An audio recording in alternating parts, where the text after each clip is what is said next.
बात किसान और किसान आंदोलन की करते हैं। 3 कृषि कानूनों के खिलाफ किसान आंदोलन को 9 महीने पूरे हो चुके हैं।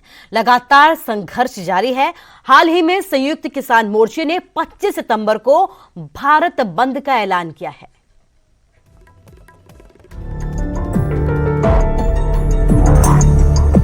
तीन कृषि कानून ना भूले जब प्रदर्शनों की शुरुआत हुई पंजाब से, धरने दिए गए, रेलें रोकी गई, पंजाब के लीडरों के दरवाजे खड़काए गए कि ये कानून गवारा नहीं चाहिए हमें।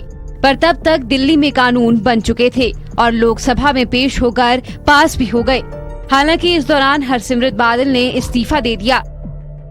नजरें टिकी राज्यसभा पर कि शायद वहां विरोधी पूरा जोर लगाएंगे, पर राज्यसभा से भी बिल पास हो गए और आखिरी उम्मीद बची राष्ट्रपति से, जिनसे विरोधी मिलकर भी आए पर उन्होंने भी हस्ताक्षर कर दिए। और फिर पंजाब से शुरू हुआ विरोध दिल्ली की सरहदों तक पहुंच गया। किन हालातों में किसानों ने दिल्ली कूच किया ये भी सब जानते हैं। उस समय से लेकर अब तक किसान दिल्ली के बॉर्डरों पर डटे हुए हैं। हाल ही में संयुक्त किसान मोर्चा ने 25 सितंबर को भारत बंद की कॉल दी है ताकि बाकी रहते लोगों तक ये आवाज पहुंचाई जा सके।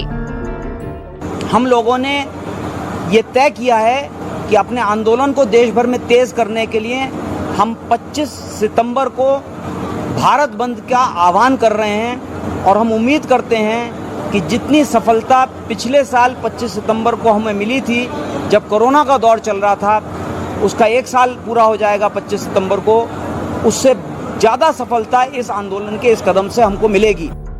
हालांकि करीब 9 महीनों से चल रहे धरने के दौरान कई बार बंद की कॉल दी जा चुकी है। इतना ही नहीं, 5 सितंबर को मुजफ्फरनगर में रैली रखी गई है। क्या कुछ खास रहेगा, सुनते हैं। 5 सितंबर को मुजफ्फरनगर में जो रैली हो रही है वो संयुक्त किसान मोर्चे की रैली है। उसमें लाखों की संख्या में लोग आएंगे। वो इन सवालों पर एक उत्तर प्रदेश के अंदर एक जन संघर्ष को तेज करने की घोषणा वहां से होगी और हर जिले में, हर कमिश्नरी में वो आंदोलन वहां से फैलेगा। उस समय से लेकर अब तक यदि सरकार की बात करें तो 12 दौर की बैठकों के बाद अभी तक डेडलॉक बना हुआ है। सवाल बड़ा यही कि क्या हल होगा तो कब। Bureau report, news 18। और अब बात हिमाचल की करते हैं। हिमाचल प्रदेश की जयराम सरकार एक बार फिर से 1000 करोड़ रुपए का कर्ज लेने जा रही है। राज्य सरकार के वित्त विभाग ने इसके संबंध में एक अधिसूचना भी जारी की है। विकास कार्यों के नाम पर 1000 करोड़ रुपए का लोन लिया जा रहा है। अतिरिक्त मुख्य वित्त प्रबोध सक्सेना ने इस संबंध में 2 अलग अलग अधिसूचनाएं भी जारी की हैं। आपको बता दें कि हिमाचल प्रदेश पर अब तक 60,000 करोड़ रुपए का अधिक से ज्यादा कर्ज है।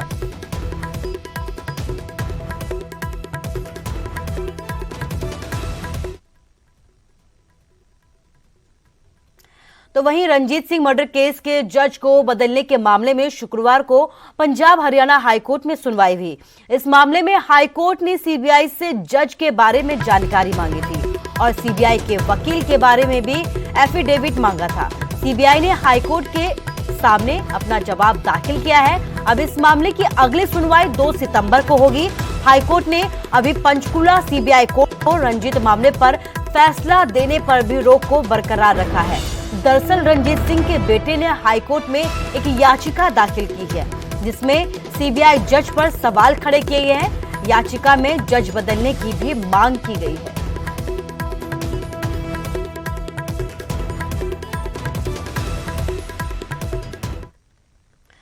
खबर रोहतक से है। रोहतक में बदमाशों ने एक ही परिवार के 4 लोगों को गोलियों से भून डाला। 3 लोगों की इस पूरी वारदात में मौके पर ही मौत हो गई, जबकि एक लड़की पीजीआई में जिंदगी और मौत से जंग लड़ रही है। पूरा मामला क्या है और किन्होंने इस पूरी वारदात को अंजाम दिया, इस रिपोर्ट के जरिए देखिए।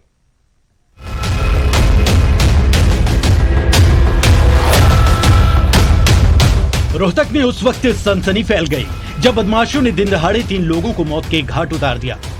वक्त दोपहर के तकरीबन 2 बजे प्रॉपर्टी डीलिंग का काम करने वाले प्रदीप कुमार अपनी पत्नी, बेटी और सास के साथ घर पर ही थे। अचानक घर में हमलावर दाखिल होते हैं। ताबड़तोड़ गोलियों से विजयनगर कॉलोनी थर्रा उठती है। इस हमले में 3 लोगों की मौके पर ही मौत हो गई, जबकि प्रदीप की बेटी नेहा रोहतक पीजीआई में जिंदगी और मौत की जंग लड़ रही है।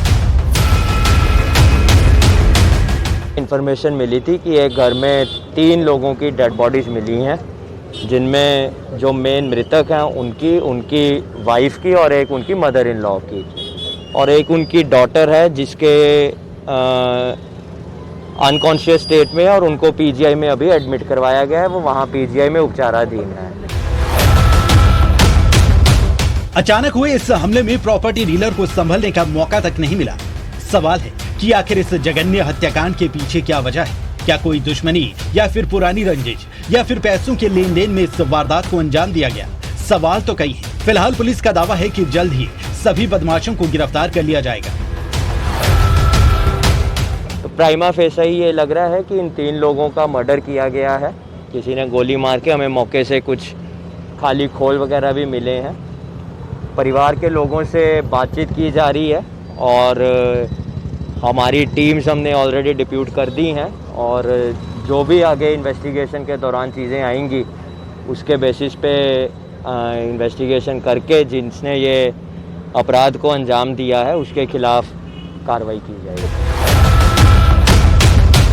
हत्यारों की गिरफ्तारी के बाद ही ये साफ होगा कि आखिर इस हत्याकांड के पीछे वजह क्या थी। धीरेन्द्र चौधरी, न्यूज़ 18 रोहतक। और अब बात कांगड़ा की, जहां से बेहद ही शर्मसार करने वाली एक खबर सामने आई है। 95 साल की एक बुजुर्ग महिला से दुष्कर्म की कोशिश की गई और आरोप एक 32 साल के युवक पर लगा है। कांगड़ा के एक गांव में 95 साल की बुजुर्ग महिला से दुष्कर्म की कोशिश की गई और आरोप 32 साल के एक युवक पर लगा है। आरोप है कि 32 साल के इस युवक ने 95 साल की महिला से रेप की कोशिश की। जब कामयाब नहीं हो पाया तो उसे घसीटकर खेत में ले गया और वहां उसके साथ मारपीट की गई। इसके बाद वो बेहोश हो गई। युवक बुजुर्ग महिला को मरा हुआ समझकर वहां से फरार हो गया। महिला को जब होश आया तो उसने आपबीती अपने बच्चों को सुनाई। सर के बच्चे छोटे हैं, कल आज ये हो सकता है ना, इसकी सुनवाई नहीं होगी तो आगे भी सुनवाई नहीं होगी। आगे भी ऐसे करेंगे ना ऐसे। इनका जिम्मेवार कौन है? कोई जिम्मेवार नहीं बनता है। आज देखो 5 दिन हो गए, कोई नहीं है, कोई सुनवाई नहीं हमारी हो रही है। बुजुर्ग महिला के परिजनों ने मामले की जानकारी पुलिस को दी और ये भी बताया कि कैसे पूरी घटना को अंजाम दिया गया। जब इसमें मैंने ये चेक किया तो इसमें एफआईआर भी हुई है। अब इस समय बिना छानबीन किए कुछ नहीं कहा जा सकता है। इसमें तफ्तीश चली हुई है। मैं शीघ्र ही इसमें आईओ से डिस्कस करके जो भी कानूनी कार्रवाई हुई उसको अमल में लाएंगे।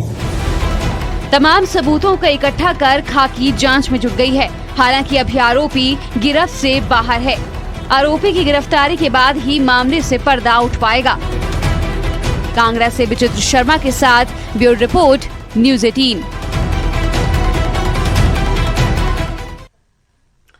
और अब खबर पलवल से है, जहां एक विवाहिता की संदिग्ध मौत का मामला सामने आया है। महिला के परिजनों ने ससुराल पक्ष पर हत्या के आरोप लगाए हैं।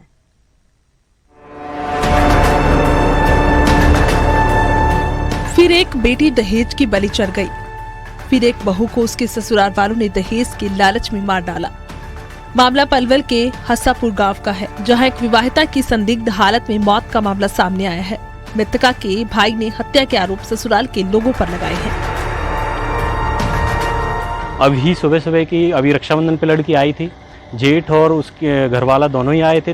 तुरंत ही रक्षाबंधन पे हम राखी बांधकर और वो लड़की को साथ ही साथ ले गए। बोले कि हमारी मम्मी जाएगी। और आज सुबह उनका फ़ोन आया जो उनके ससुर थे लड़की के, कि भाई यहाँ झगड़ा हो गया, या तो 20 मिनट में आ जाओ, ना तो इस लड़की को आपकी बहन को मार देंगे। हमने सोचा गुस्से में कह रही है, तो जो लड़की से छोटा था, राजेंद्र नाम है, वो लड़का स्कूटी लेकर और अपनी मम्मी को लेकर, हमारी लड़की की जो माँ है उसको लेकर जैसे ही भागा, तो हमारा गांव फिरोजपुर है जो कि पलवल से 5 किलोमीटर की दूरी पे है। जैसे ही वो भाग दौड़ करके पहुँचे, जब तक वो पहुँचे तो उस लड़की को रस्सी से फांसी देकर मार दिया था।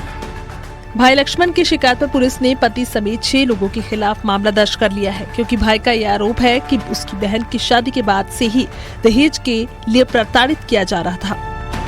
फांसी लगा करके नाम है इसका राजकुमारी। ये फिरोजपुर से रहने वाली है, फिरोजपुर थाना सदर से।